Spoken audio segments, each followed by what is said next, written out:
Yo, what's going on, family? What's good, man? Welcome to the show, man. It's your boy Trapvision 3D. Just want to welcome you in real quick. I know you guys saw the thumbnail, and yes, we're talking about the Super Bowl halftime for this year, you know what I'm saying, 2022. If you're watching this on a replay, man, thank you. Well, it's not like it's a premiere or anything. I felt a need to actually do this video for a number of reasons. So let me explain. I don't apologize how I feel, and you'll understand where I'm going with that. You guys know that, I don't know if you know this, the NFL actually started like in the late 1800s, right? And the crazy thing about the NFL, it was literally started from like two elements, rugby and soccer. Put it together, you got the NFL, you got these white guys coming together, clashing, you know what I'm saying, doing their things. I know y'all remember the leather helmets and stuff from back in the day. And of course, as time goes on, the equipment got better, but we're not talking about that. I will say that blacks were banned from playing football, and we actually had one that dropped in 1902, but we're not talking about that. We're talking about the current the halftime show. And you know what, I thought it was an amazing show on so many levels, man. And you know, the one thing about music and entertainment, sports and stuff like that, the beauty about whether your team is playing or not is how you interpret the show, the game, or whatever. You get to argue with people, you're placing bets. There's a lot of stuff that you're doing. Everybody's all over the place and where they vibing at, you know what I'm saying? Like those of you guys that had a stake in the matter, like, hey, I got $1,000 on it. You riding with the team that you think is gonna come out best, you know. I can't get into that, honestly. I don't want to deviate from this. This is one thing that gets me right here.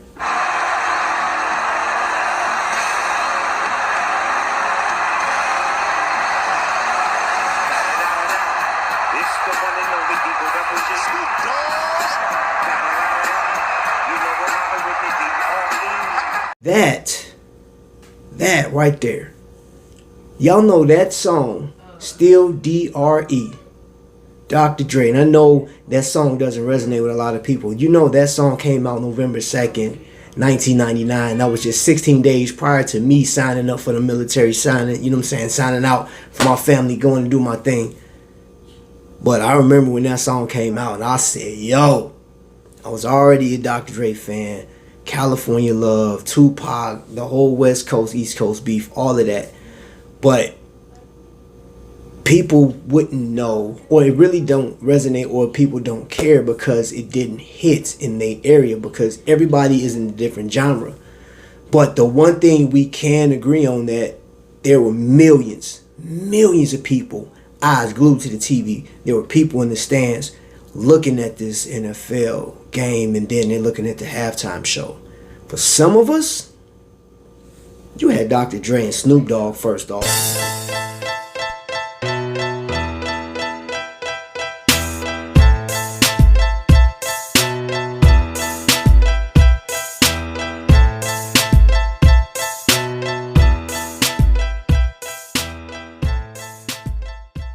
When that scene right there, for those of us that just grew up with that music, that was everything. It was everything, man. You know what I'm saying? And I didn't think about, you know, the people that didn't like it. You know what I'm saying? I just thought like, yo, it takes me back to when I first heard the song, how I felt, you know what I'm saying? And to understand that type of music, it's just like any other genre of music, you know, country or what have you. Matter of fact, I was looking at a halftime show. This is actually from 1994.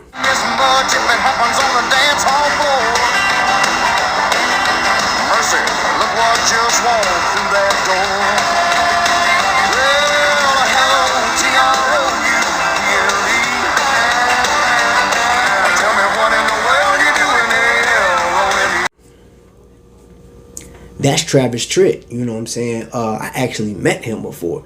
Real cool guy. I met him a long time ago in Chicago.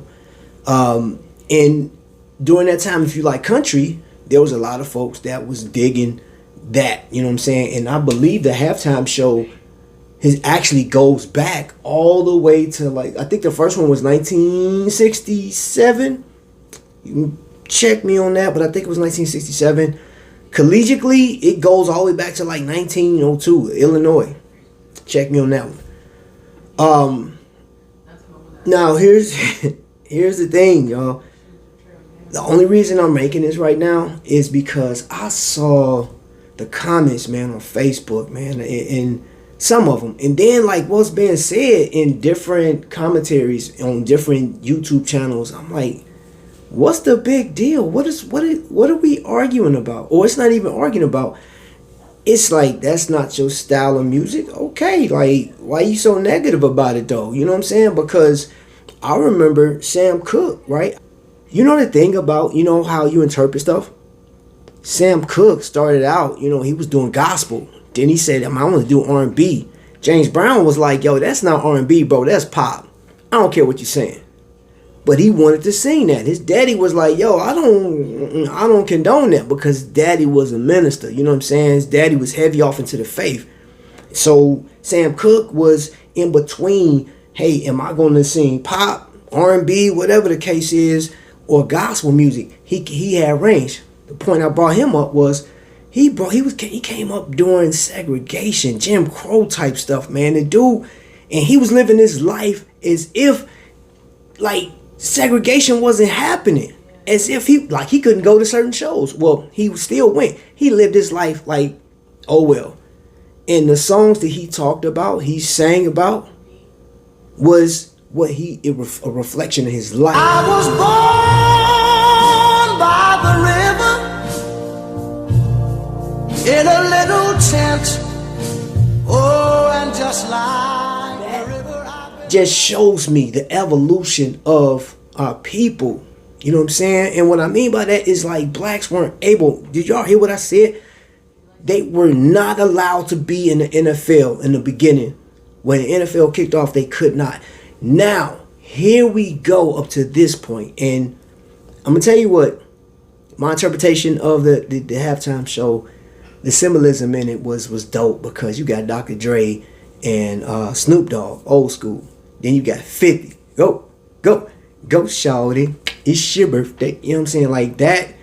When he came out, I was like, oh, I dig this. You know what I'm saying? 50. Yeah, I really dig that. You know what I mean? It was a different vibe. And then, you know, he came out with Eminem. Well, Eminem brought him out.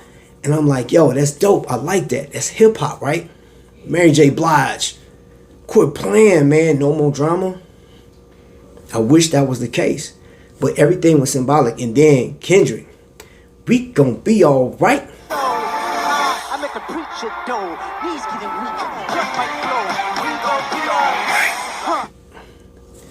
That was a message, you know what I'm saying? And then Eminem took a knee. That was very controversial with some people. Right. And it is still to this day. I just wanted to say this. I looked at a halftime show where I had a panel of people. You had a bunch of blacks that have been through their struggles and done all kind of stuff. And there were people that paved the way. I brought up Sam Cooke, James Brown, you know what I'm saying, Nat King Cole, all of these people that sang, Louis Armstrong. I don't care what genre of music, but if anybody that was black back in the day, they did their thing. And you know what? I'll say this. Lose yourself. You only got one shot, right? They took their shot, regardless. Some lost their lives. Some lived a long life. I ain't gonna say it was the best, but they lived a long life and they died by natural causes. But they fought to show, hey, I have a talent. And the people that didn't like them, they lost themselves in the music. You know what I'm saying? Because think about it. There was white folks that was coming to watch. They may not have liked him because he's black, but they loved his music. Now let's fast forward to the halftime show. You may not like the music, man, but you have to look at the history of our people coming up to this point, man. It's like they fought. There was a lot of people. If it wasn't for those early people, the people that went through segregation, from slavery, from segregation to the Jim Crow, all the way to, you know what I'm saying, civil rights movement, you wouldn't have a Dr. Dre, you wouldn't have a Kendrick Lamar, you wouldn't have a Mary J. Blige out here singing and doing that. We'd still be struggling and probably scared for our lives. Now we got people in the hecklers in the comment section. You can't deal with black music. I'm like, that's crazy. It would have been a sad day if I didn't enjoy. Look, Kendrick said, "We gonna be all right." Man, I love it. I love it. So, man, you know what? This was supposed to have been a quick video, man. But how can you quickly talk about something that, man, I'm passionate about this thing. I love music, man. I love every piece of it. I love the fact that I got to see some of my, like, I call them heroes. You know what I'm saying? Like, hey, call it what it is. Dr. Dre, Snoop Dogg, and their personal life ain't got nothing to do with me. They perform some of the best songs, period. That music got me through sometimes. Some dark times, you know what I'm saying? I'm just saying. So, please, drop your comments and have a conversation. If you want to do a live with me on this topic, we can do it, man. We don't have, Black History Month is almost over. But, you know what I'm saying, we ain't got to stop talking about, you know what I'm saying, the history of it all, you feel what I'm saying? So, family, until the next lightning strike, man, you already know what it is, man. Y'all be blessed.